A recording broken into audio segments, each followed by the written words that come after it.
The story of Star Wars is one of unwavering vision that transcends generations. Emerging from the mind of a young filmmaker, George Lucas, Star Wars defied expectations and catapulted audiences into a galaxy far, far away, forever altering the landscape of cinema. Star Wars' inception came from Lucas's desire to blend the classic hero's journey with the fantastical elements of pulp science fiction serials like Flash Gordon. He also drew influence from the mythic samurai tales of Akira Kurosawa, seeking to imbue his space opera with the timeless sense of good versus evil. However, convincing studios of his vision proved to be a challenge. George Lucas was turned down across Hollywood. Star Wars was deemed too risky with its blend of confusing story, expensive special effects, and a cast of relatively unknown actors. No studio could see his vision, his big picture. Like most things, it would take art to save the day. The incredibly powerful art of Ralph McQuarrie was able to convince 20th Century Fox, the only studio brave enough to take on Star Wars, of George Lucas's epic vision. While Star Wars was finally greenlit, the most difficult part of the film was yet to come. Principal photography on Star Wars began in March of 1976. Right off the bat, Star Wars seemed cursed. The shoot in Tunisia was wrought with technical difficulties. Props would break regularly and slow down production. The heat was unbearable, yet things would get worse as the biggest rainstorm in decades hit the desert, creating catastrophic filming conditions. While the shoot in Tunisia was difficult, things wouldn't get much better in England, where a majority of the film would be shot. Tensions were high on the set of Star Wars, crews lacked George Lucas's vision or desire, and actors did everything they could to stay focused. All of this, combined with the trouble in the United States where Industrial Light and Magic, the special effects company created for Star Wars, would lead to a chaotic working environment for Lucas, which would have detrimental effects on his health. Before the release of Star Wars, Lucas was hospitalized for sharp chest pains. The stress of the film was killing him. After over a year of production nightmares, would his sacrifice pay off? Would Star Wars be a hit? Or would it be the end of George Lucas? On May 25, 1977, Star Wars, later titled Star Wars Episode IV: A New Hope, finally launched into theaters. The film's impact was immediate and electrifying. The groundbreaking special effects, thrilling lightsaber battles, and iconic characters like Luke Skywalker, Princess Leia, and Han Solo resonated deeply with an audience. John Williams' epochal score perfectly complemented the on-screen action of the mind-bending space battles, further immersing viewers in the fantastical universe of Star Wars.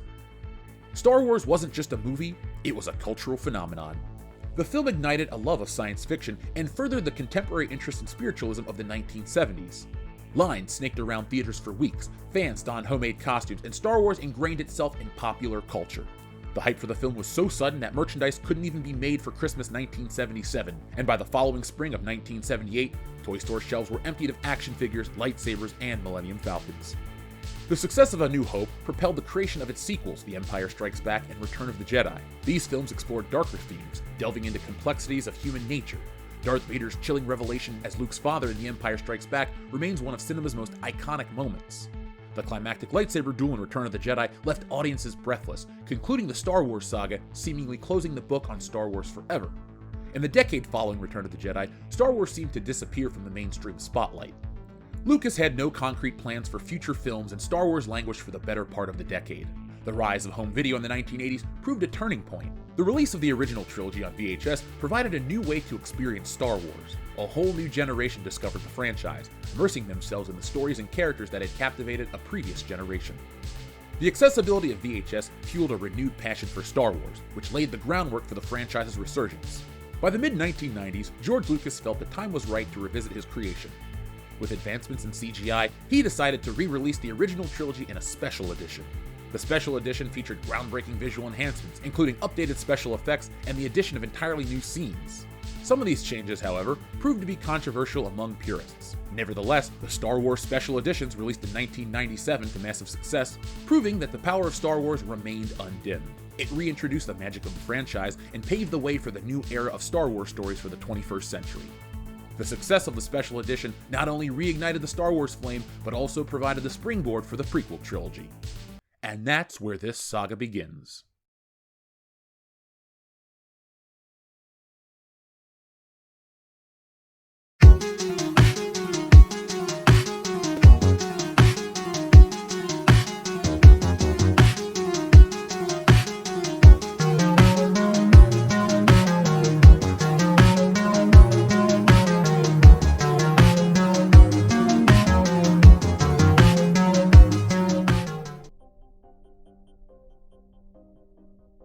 The original Star Wars trilogy concluded with Return of the Jedi in 1983. After the film, whispers of a prequel saga lingered. While Star Wars took a backseat to other blockbusters of the era, the mind of George Lucas was meticulously crafting the start of his Star Wars saga. Lucas's initial plans for the prequels diverged significantly from the final product. Envisioned as a trilogy focusing on the training and the fall of Anakin Skywalker, the narrative aimed to explore the Jedi Order at its zenith. Early outlines described a young Qui-Gon Jinn, a stoic and wise Jedi Master, discovering a preteen Anakin Skywalker on Tatooine. Anakin's immense force potential would ignite a conflict within the Jedi Council, apprehensive about his troubled past. The story would also explore Anakin's rise to Jedi knighthood along with his reckless tendencies and growing emotional attachment to Padme. The original concept emphasized Anakin's internal struggles, setting the stage for his eventual descent into darkness. However, as Lucas delved deeper into Episode 1, the narrative shifted. He became fascinated by the political landscape of the Republic and the events that led to the rise of the Empire. The focus on the new Jedi Order lessened, paving the way for a broader exploration of the galactic power struggle. This shift in focus presented new challenges in balancing character development and world building with the established lore of the original Star Wars trilogy. The writing process for The Phantom Menace was a marathon for Lucas. He initially envisioned a darker, more complex narrative mirroring the themes of political intrigue and moral ambiguity found in his samurai influences. However, balancing this thematic depth with the lighthearted space fantasy element that resonated with audiences in the original trilogy became a significant challenge. Lucas wrestled with the tone of the film, rewriting his scripts numerous times to weave a story that catered to both returning fans and newcomers to the franchise. A vital aspect of the writing process involved crafting new characters who could stand alongside the iconic heroes of the originals. One of the most difficult tasks was creating a compelling backstory for Qui-Gon Jinn, the Jedi Master who ultimately filled in the Obi-Wan Kenobi mentor role for the next generation. Lucas needed to establish his wisdom and strength while ensuring he wouldn't overshadow Obi-Wan's legacy. Liam Neeson, already a well-respected performer with roles in Schindler's List, fit the bill perfectly. His imposing stature and commanding presence resonated with Lucas's vision for the character. Additionally, Neeson's background in theater offered him the dramatic chops to portray Qui-Gon's unwavering dedication to the Jedi Order and his mentorship of Anakin Skywalker. His casting not only brought star power to the film, but also ensured a captivating performance for his pivotal role. Similarly, Obi-Wan Kenobi, initially envisioned as the protagonist of the film, had to be reintroduced as a level-headed apprentice, showcasing his loyal and budding Jedi skills. Finding the right actor to embody a younger Obi-Wan Kenobi in The Phantom Menace proved crucial. While the character served as a mentor and wise guide in the original trilogy, the prequel required an actor who could capture his youthful energy and burgeoning Jedi skills.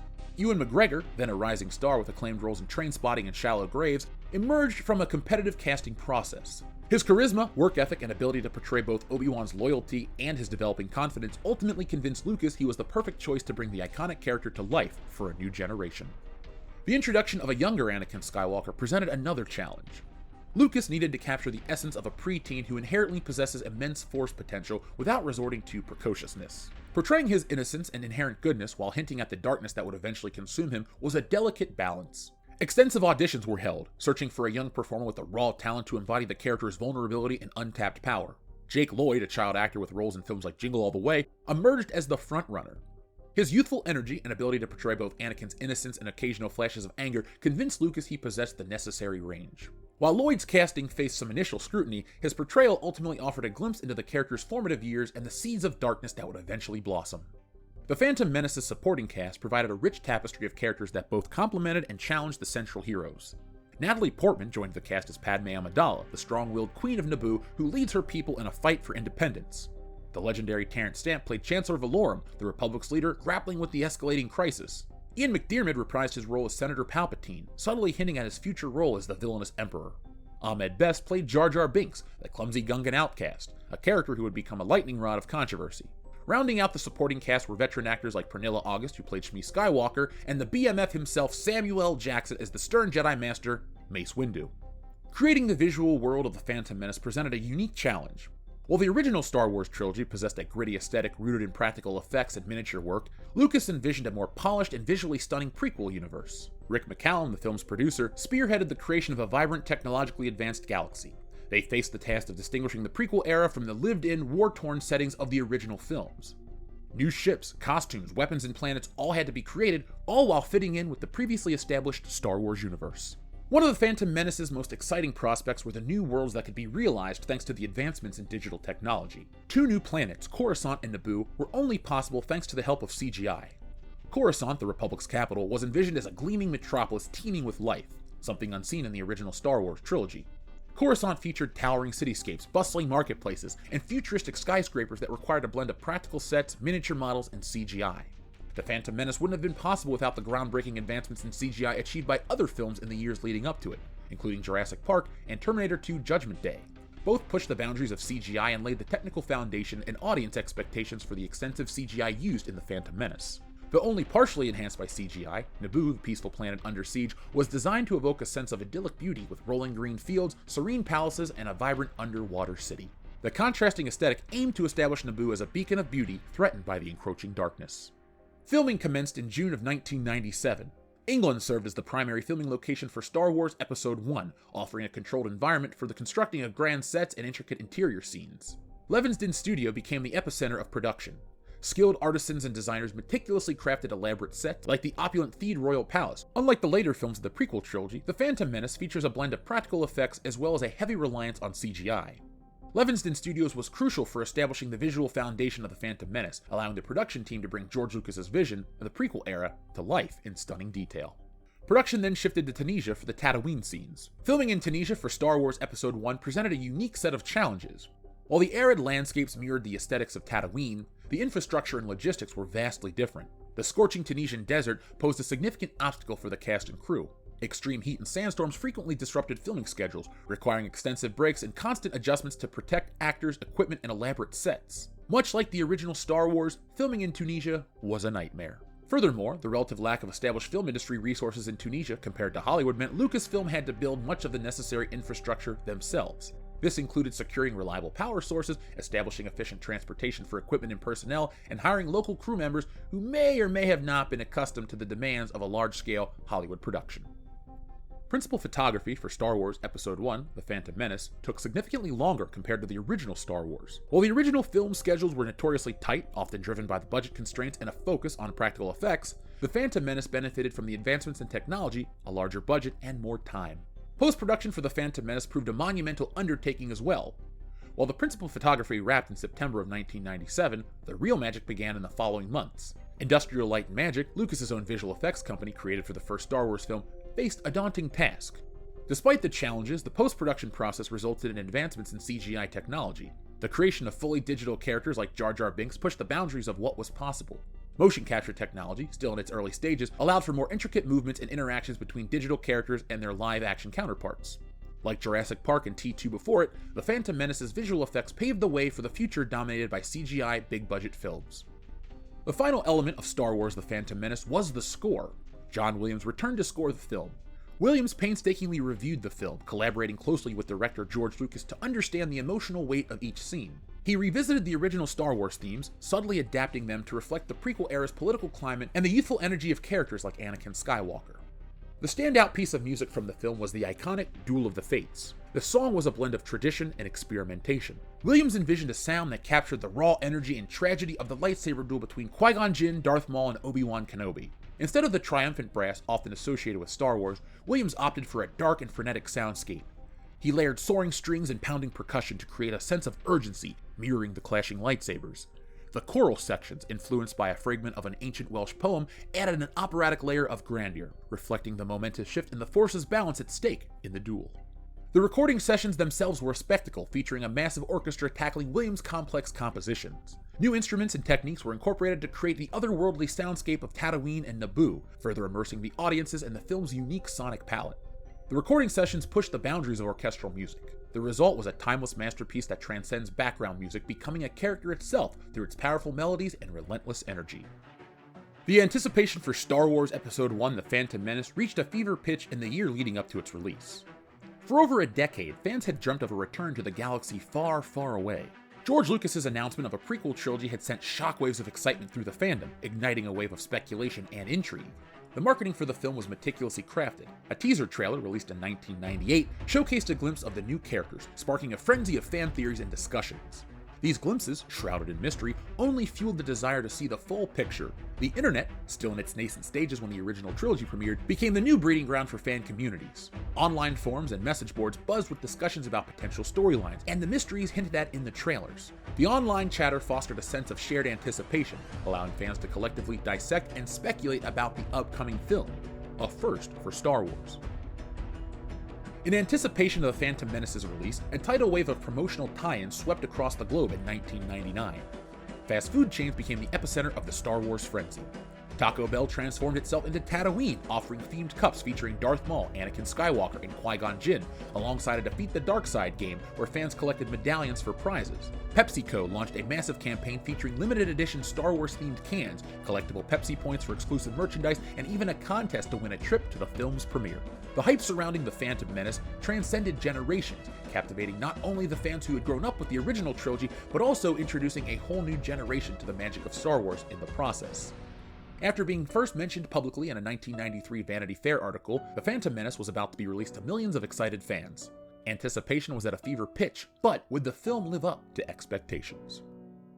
On May 19, 1999, Star Wars Episode I: The Phantom Menace was released in 3,126 theaters. Fueled by midnight screenings and a collective fan frenzy, the film shattered opening day records, grossing a staggering $28.5 million, over $53 million in 2024 dollars. The weekend saw no decline in enthusiasm, with The Phantom Menace pulling in a record-breaking $64.8 million, $121 million in 2024 dollars, domestically, and an estimated $92.4 million globally. Adjusted for inflation, that would be $173 million today. This historic opening weekend cemented the film's status as a cultural event and a commercial juggernaut. Early reviews, however, were a mixed bag. Beneath the initial excitement simmered a disconnect that would eventually erupt into a significant backlash against the film. One of the primary criticisms focused on the narrative. Fans accustomed to the fast-paced action and clear moral compass of the original trilogy found the Phantom Menace's story slow and convoluted. The political intrigue surrounding the Trade Federation's blockade and taxation of trade routes resonated less with audiences than the epic battles and clear distinction between good and evil. Additionally, the introduction of Jar Jar Binks, a clumsy Gungan exile, proved to be a major point of contention. His slapstick humor and childish demeanor clashed with the film's overall tone, alienating some fans and becoming a symbol of the alleged shortcomings of the prequels. Another target of criticism was the portrayal of characters, particularly Anakin Skywalker. The young Anakin, played by Jake Lloyd, was seen as some as whiny and annoying, a stark contrast to what fans expected to witness in his formative years. Additionally, some felt the mentor-student relationship between Qui-Gon Jinn and Obi-Wan Kenobi lacked the depth and emotional resonance established between Luke Skywalker and Obi-Wan Kenobi in the original film. This disconnect with the established characters further fueled a sense of disappointment among fans. However, the criticisms weren't solely focused on the story and characters. The film's heavy reliance on CGI, while groundbreaking for the time, left some audience members yearning for the practical effects and tangible sets that characterized the original films. While the visual effects of The Phantom Menace were undeniably impressive, they lacked the tactile charm of physical models and puppets, creating a sense of disconnect for some viewers accustomed to the original trilogy's visual aesthetic. George Lucas, initially enthusiastic about the film's reception, became increasingly aware of the growing online criticism. He defended his creative choices, emphasizing his desire to explore the political themes that laid the foundation for the rise of the Empire. Lucas acknowledged the mixed reviews regarding Jar Jar Binks, admitting that the character may have been a little too broad for some viewers. However, he maintained that Jar Jar played a crucial role in showcasing the innocence and kindness that would eventually be corrupted within Anakin. Despite its initial stance, The Phantom Menace's reception undoubtedly left its mark on Lucas's vision for Star Wars. The experience is often cited as a major factor for his decision to sell Lucasfilm to Disney in 2012. While Lucas remained dedicated to completing his prequel vision with episodes 2 and 3, the initial backlash likely shifted his perception of Star Wars and dampened his desire to create more.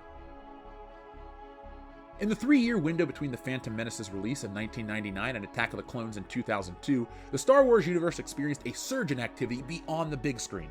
Capitalizing on the renewed fan interest sparked by Episode 1, Lucasfilm unleashed a wave of multimedia projects that expanded the prequel lore and explored the characters in new ways. One major avenue of expansion was through novels and comics. These filled in the narrative gaps left by the film, delving deeper into the political machinations of the Republic and the Jedi Order. Another key element in the post-Phantom Menace landscape was the explosion of video games. Titles like Star Wars Episode I: The Phantom Menace, Star Wars Episode I: Racer, and Star Wars Obi-Wan Kenobi allowed players to directly experience the events of the film and explore locations like Tatooine. Despite the mixed critical reception for the Phantom Menace film, video games based on the Phantom Menace capitalized on fan anticipation and were a success in the commercial market. The arrival of The Phantom Menace on home video in April of 2000 was a much-anticipated event for Star Wars fans. Having dominated the box office and theaters, the film's release on VHS promised a chance to revisit the prequel adventure and delve deeper into its lore.